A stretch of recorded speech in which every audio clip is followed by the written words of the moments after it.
ఇందులో రఘురామకృష్ణరాజు, మాణిక్యాలరావు, వేణుగోపాలరాజు గారు కొత్తగా తీసుకొచ్చి చెప్పింది ఏమీ లేదు. సో కాబట్టి విఘ్నులైన ప్రజలు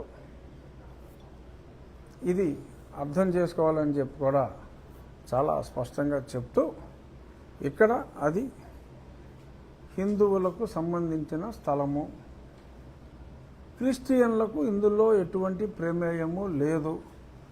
గతంలో అక్కడ హిందువులుగా ఉన్నవారు మేము క్రిస్టియన్లుగా మారిపోయాము, అందుచేత అక్కడ రామాలయం బదులు మేము చర్చి నిర్మించుకుంటాము అంటే కుదరదు.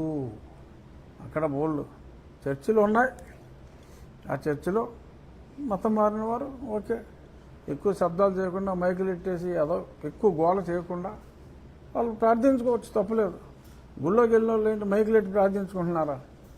మౌనంగా దండం పెట్టుకుంటారు, ఏమైనా మనసులో కోరికలు ఉంటే కోరుకుంటారు, వచ్చేస్తారు.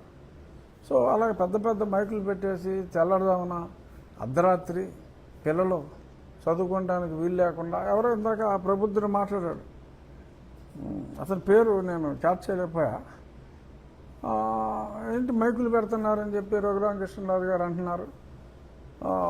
అంటే మీరు ఏమన్నా పెళ్ళిళ్ళు చేసుకుంటే మైకులు పెట్టుకోవట్లేదా అని ఒక వితండవాద ప్రశ్నలు వేశారు. పెళ్ళిళ్ళు చేసుకుంటే మైకులు ఎవరు పెట్టుకుంటున్నారండి? పెళ్ళిళ్ళు చేసుకుంటే ఓకే, ఆ మంత్రాలు ఆ పెళ్లి హాల్లో మంత్రాలు చదువుకుంటారు తప్పితే ఎక్కడైనా మంత్రాలు మైకు పెట్టి రోడ్ల మీద వినపడేలాగా ఎవరైనా మంత్రాలు చదువుకుంటున్నారా? ఫుల్లో అసలు మైక్ ఎవరు పెడుతున్నాడు ఇప్పుడు? సో ఇలా మాట్లాడటం అది సబబు కాదు. ఎవరి మతం వారు ఆచరించుకోండి. ప్రభుత్వం కొన్ని పరిమితులు పెట్టింది. ఒకవేళ మైక్ పెట్టినా దానికి 35 డెసిబెల్స్ అని పెట్టింది. ఆ 35 డెసిబెల్స్ లో ఉండాలి, కానీ సౌండ్ ఎక్కువ పెడుతున్నారని కంప్లైంట్ ఇస్తే వాళ్ళ మీద SC/ST కంప్లైంట్ పెడతాం అని ఇలాగా ఒక రకమైన భయభ్రాంతులకి ప్రజల్ని గురి చేసి రుబాబుగా గడిపేశారు. అలాంటి రుబాబులు చెల్లవు అని డెఫినెట్గా ప్రజల్లో ఒక స్పష్టమైన అవేర్నెస్ అయితే వచ్చింది. ఇప్పుడు ఆ అవేర్నెస్ని ఎవరో ఆపలేరు కూడా. ఇన్నాళ్ళు అణచబడ్డ వర్గం ఏదైనా ఉందంటే అణచబడ్డ వర్గం ఎవరు? ఖచ్చితంగా బీసీలు, ఓసీలే అణచబడ్డారు. ఎవరికైతే రక్షణ ఉందని భ్రమించారో ఆ రక్షణ శిక్షించే అధికారం ఉందని వారు అనుకున్నారు. వారు చేతిలో పైకి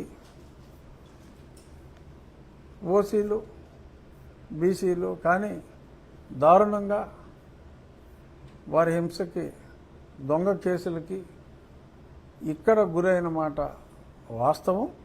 సో కాబట్టి అటువంటి హింసలకి ఇంకెవరు మా బీసీ సోదరులు కానీ, ఓసీ సోదరులు కానీ, ఎస్సీ సోదరులు కానీ ఎవరు కూడా గురవరు.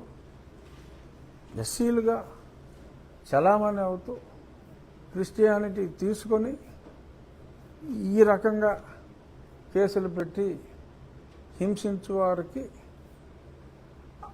ఆ రకంగా హింసించడం కుదరదు అనేదే నేను నిన్న ఒక టీవీ ఇంటర్వ్యూలో, 1-2 టీవీ ఇంటర్వ్యూల్లో కూడా చెప్పడం జరిగింది.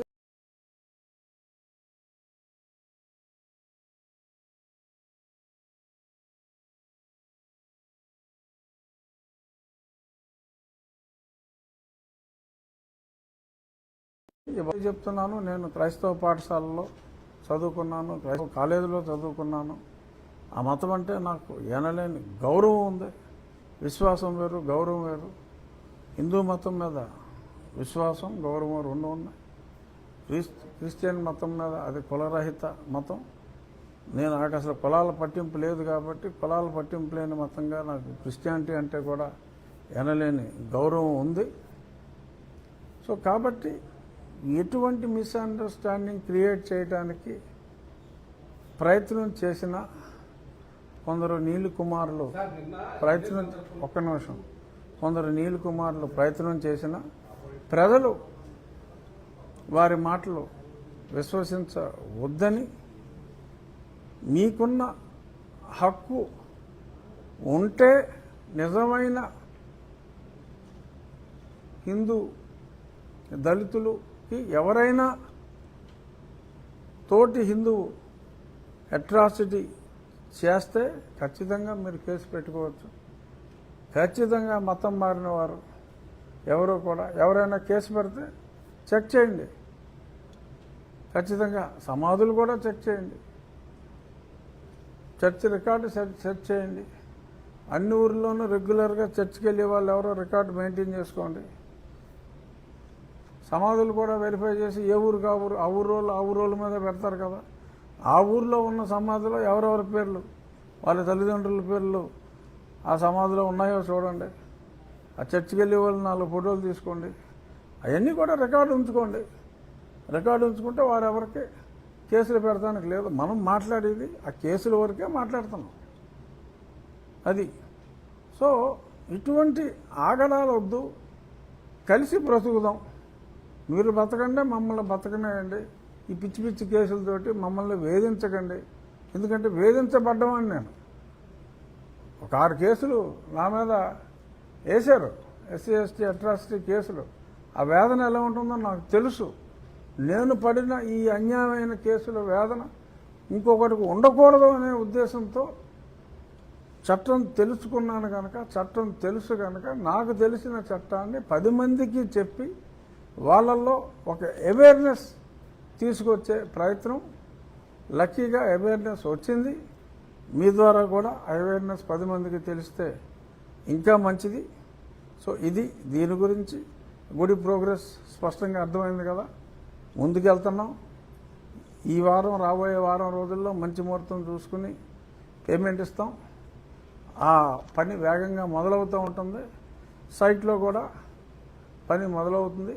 అలాగే నాకు ఎవరైనా చర్చకు రావడానికి వస్తే చర్చించడానికి సిద్ధంగా ఉన్నాం. అలాగే రేపు మహాసేన రాజేష్ గారు కూడా రేపు మేము కలుస్తున్నాం విజయవాడలో. సో కలిసి ఆయనతో కూడా మాట్లాడటం జరుగుతుంది. ఎవరైనా ఆయన ఉద్దేశంతో ఏకీభవించేవారు ఉంటే సంతోషం. నేను సమాజంలో దుష్ప్రభావం చూపెట్టి ప్రయత్నం చేస్తున్నారు. కొందరు దుర్మార్గులుగా అండగా ఉన్నారు. 4 నీలి కుమారులు. ఆ నీలి కుమారులతో జాగ్రత్తగా ఉండాలి అంటున్నాను. ఇంకొకటి, వాళ్ళు పోటీ చేయటం హిందువుగా పోటీ చేస్తూ ఉంటారు. దళిత క్రైస్తవుల హక్కుల కోసం పోరాడుతూ ఉంటారు. దళిత క్రైస్తవుల హక్కుల కోసం పోరాడేది ఎవరో దళిత